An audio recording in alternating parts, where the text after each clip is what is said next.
சபாநாயகர் இந்த பாராளுமன்றத்திலே ஒரு பொம்மை போல இருக்கிறார்.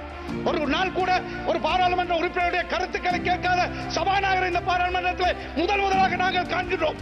24 வருஷமாக இந்த பாராளுமன்றத்தில் இருக்கிறோம். இப்படிப்பட்ட ஒரு பொம்மை சபாநாயகராக இந்த பாராளுமன்றத்தில் இருந்த வரலாறு கிடையாது. இந்த நாட்டிலே சிங்கள பேரினவாதிகளோடு வாழ முடியாது என்று தமிழீழம் தாருங்கள் என்று இந்த நாட்டிலே ஒரு இனம் போராடியது.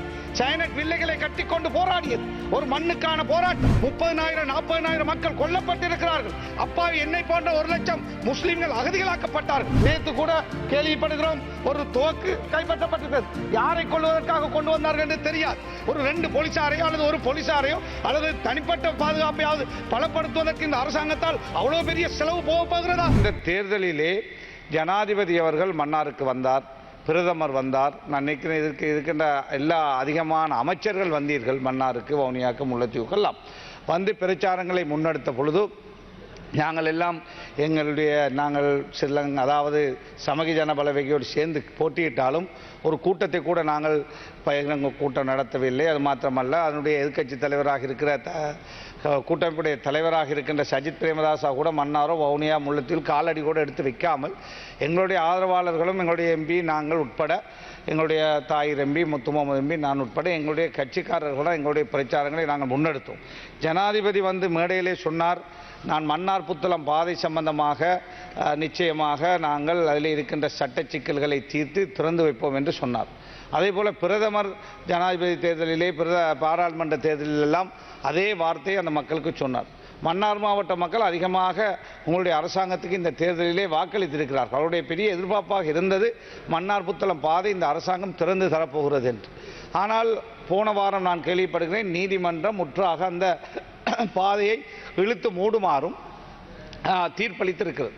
15 வருஷத்துக்கு முன்னர் அந்த பாதையை நாங்கள் திறந்த பொழுது நீதிமன்றத்திலே ஒரு என்ஜிஓ போய் வழக்கு தாக்கல் செய்த பொழுது ஏஜி டிபார்ட்மெண்ட் தான் அரசாங்கம் சார்பாக பேசிக் கொண்டிருந்தார்கள். அவர்கள் வந்து இந்த பாதையை காலையிலிருந்து மாலை வரை திறந்து வைப்போமா, திருவில்கள் மாத்திரம் செல்லாமல் ஏனைய வாகனங்கள் செல்வதற்கு அனுமதிப்போமா என்றெல்லாம் பல நெகோசியேஷன்கள் போய்கொண்டிருந்தது.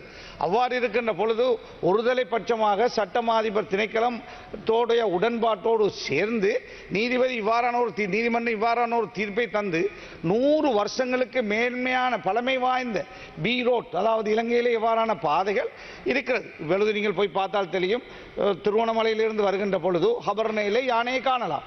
அதே போல் அம்பாறையிலிருந்து வருகின்ற பொழுது ஹபர்னையிலே, அதே போல வேறு பகுதிகளிலே யானை, அதே போல விலங்குகளை காணலாம். அவ்வாறு இருக்கின்ற பொழுது இலங்கையிலே யாழையாக இருக்கலாம், எங்கும் பாதைகள் இருக்கிறது. ஆனால் வன்னியில், அதாவது மன்னாரையும் புத்தளத்தையும் இணைக்கின்ற பாதை வடமாகாணத்திலே வாழ்கின்ற தமிழ் பேசும் மக்கள் அதிகமாக பாவிக்கின்ற பாதை. அந்த பாதையை மாத்திரம் இழுத்து மூடுவது என்பது எந்த வகையிலே நியாயம் என்று நாங்கள் கேட்கிறோம். ஒரு பாதை இழுத்து நீதிமன்றத்திலே சட்டமாதிபர் திணைக்களம் அவர்கள் போய் இந்த மாதிரியான பாதை இழுத்து மூடுவதற்கு ஆதரவாக சொல்லி 15 வருஷமாக நிலுவையில் இருந்த அந்த வழக்கை இந்த ஜனாதிபதி இந்த மன்னாரிலே சொல்லுகிறார், நாங்கள் கதைச்சு திறந்து விடுவோம் என்று சொல்லிவிட்டு வந்து 2 வாரத்திலே நீதிமன்றம் இவ்வாறான ஒரு தீர்ப்பை வழங்குகிறது. இந்த தீர்ப்பு பிழையான தீர்ப்பு. ஏன் ஒரு 100 வருஷம் பழமை வாய்ந்த ஒரு பாதையை, அதுவும் பி ரோட், ஆர்டிஐக்கு சொந்தமான ஒரு பாதை, இது அம்பாந்தோட்டையில் இருந்தால் இழுத்து மூடி இருப்பார்களா என்று நான் கேட்கிறேன். அல்லது குருநாகரையில் இருந்தால் அதை இழுத்து மூடுவார்களா என்று நாங்கள் கேட்கிறோம். இது மன்னாரிலே இருப்பதனால், அந்த பகுதியிலே வாழ்கின்ற மக்கள் சிறுபான்மை மக்களாக இருப்பதனால் தான் அதாவது சட்டமா அதிபர் திணைக்களம் அதற்கு உடன்பட்டு இந்த பாதையை இழுத்து மூடி இருக்கிறார். இந்த தீர்ப்பு பிழையான தீர்ப்பு.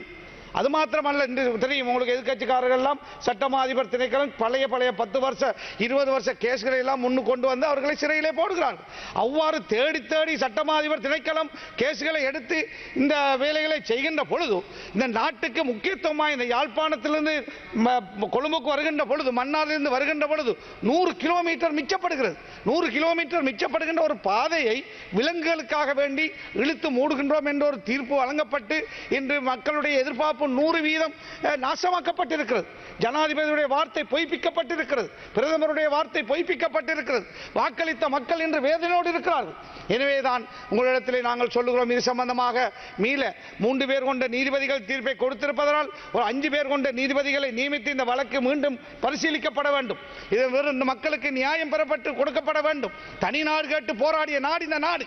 இந்த நாட்டிலே சிங்கள பேரினவாதிகளோடு வாழ முடியாது என்று தமிழீழம் தாருங்கள் என்று இந்த நாட்டிலே நாட்டிலே ஒரு இனம் போராடியது, சைனட் வில்லைகளை கட்டிக்கொண்டு போராடியது, ஒரு மண்ணுக்கான போராட்டம். அவ்வாறு இந்த நாட்டிலே நடந்த வரலாறு இருக்கிறது. 30,000 40,000 மக்கள் கொல்லப்பட்டிருக்கிறார்கள். தமிழ் மக்களும் கொல்லப்பட்டார்கள், சிங்கள மக்களும் கொல்லப்பட்டார்கள், இராணுவ வீரர்களும் கொல்லப்பட்டார்கள், சாதாரண மக்களும் கொல்லப்பட்டார்கள். அப்பாவி என்னை போன்ற 1,00,000 முஸ்லிம்கள் அகதிகளாக்கப்பட்டார்கள். அவ்வாறான ஒரு வரலாறு இந்த நாட்டிலே இருக்கிறது. இதையெல்லாம் மறந்து நீங்கள் இன்று பாராளுமன்றத்திலே பேசலாம். ஆனால் மக்களுடைய வேதனையும் சோதனையும் கஷ்டமும் துன்பமும் உள்ளங்களிலே இன்னும் இருந்து கொண்டிருக்கிறது. எனவே இந்த பாதை மன்னாரையும் அல்லது வடமாகாணத்தையும் தெற்கையும் அதாவது புத்தளத்தையும் இணைக்கின்ற பாதை என்பதனால் தான் இது இழுத்து மூடப்பட்டிருக்கிறது. இந்த பாதை நான் ஏற்கனவே சொன்னது போல தென்பகுதியில் இருந்திருந்தால் ஒரு நாளும் எந்த ஒரு நீதிபதியோ நீதிமன்றமோ சட்டமாதிபர் திணைக்களமோ இந்த பாதையை இழுத்து மூடுவதற்கு உதவி செய்திருக்க மாட்டார். எனவே வன்மையான கண்டனத்தை நாங்கள் தெரிவிக்கிறோம். இந்த சபையிலே அங்கு வாழ்கின்ற பல லட்சம் மக்களுக்கு செய்த ஒரு பெரிய அநியாயமாக நாங்கள் இந்த சபையிலே சொல்லிக்காட்ட விரும்புகின்றேன். எனவே இந்த பாதை விஷயத்திலே கவனம் செலுத்த வேண்டும் என்று உரிய அமைச்சரிடத்திலும் ஜனாதிபதியிடத்திலும் பிரதமரிடத்திலும் நாங்கள் வேண்டுகோள் விடுக்கின்றோம். கௌரவ மந்திரிතුமா ඔබතුමාට විනාඩි 2ක කාලයක් තියෙනවා. அதே போல பாராளுமன்ற உறுப்பினர்களுக்கு நிதி வழங்குவது வழமை. ஜேவிபியிலே 3 பேர் இருந்தார்கள், அவர்களுக்கும் நிதி வழங்கப்பட்ட. நிகால் களபதி எங்களுடைய கௌரவ பாராளுமன்ற உறுப்பினர் இருக்கிறார். டிசிபி என்பது எதிர்க்கட்சி ஆளுங்கட்சி என்று பார்க்காமல் எல்லோருக்கும் கொடுத்தார்கள். ஆனால் நாங்கள் வந்து இப்பொழுது 6வது மாதம் போய்கொண்டிருக்கிறது, 5வது மாதம் இதுவரை எங்களுக்கு ஒரு கடிதம் வரவில்லை. 10 மில்லியன் தருவதாக ஜனாதிபதி நிதியமைச்சர் விவாதத்திலே சொன்னார். இதுவரை எங்களிடத்தில் ஒரு ப்ரொபோசல் கூட கேட்கவில்லை. நாங்களும் மக்களால் வந்தவர்கள், எங்களுக்கு மக்கள் வாக்களித்திருக்கிறார்கள். எங்களிடத்தில் மக்கள் போகின்ற பொழுது சின்ன பாதையை போட்டு தாருங்கள், சின்ன சின்ன தேவையை தாருங்கள் என்று கேட்கிறார்கள். அப்படி என்றால் எதிர்க்கட்சிகளுக்கு இனிமேல் நீங்கள் ஆயுள் பூராக இன்னும் 100 வருஷத்துக்கு என்பிபி தான் ஆளுங்கட்சியாக இருக்க போகிறீர்களா? நாளை நீங்கள் எதிர்க்கட்சியாக வந்தால் உங்களுக்கு இவ்வாறு ஒரு சதமும் தராமல் எதிர்க்கட்சியை வித்தியாசமாக அந்த அரசாங்கங்கள் பார்ப்பது நியாயமா? ஏன் அவ்வாறு நீங்கள் செய்கிறீர்கள் என்று நாங்கள் கேட்கிறோம். ஜனாதிபதி அவர்களும் நிதியமைச்சரும் இந்த விஷயத்திலே, ஜனாதிபதி தான் நிதியமைச்சராக இருக்கிறார், தயவு செய்து டிசிபி ஃபண்ட் அந்த அது எதிர்க்கட்சி எந்த கட்சியாக இருந்தாலும் கடந்த காலங்களிலே கொடுத்ததை போல நீங்கள் கொடுத்தாக வேண்டும் என்று நாங்கள் இந்த இடத்திலே வேண்டுகோள் விடுக்கின்றோம்.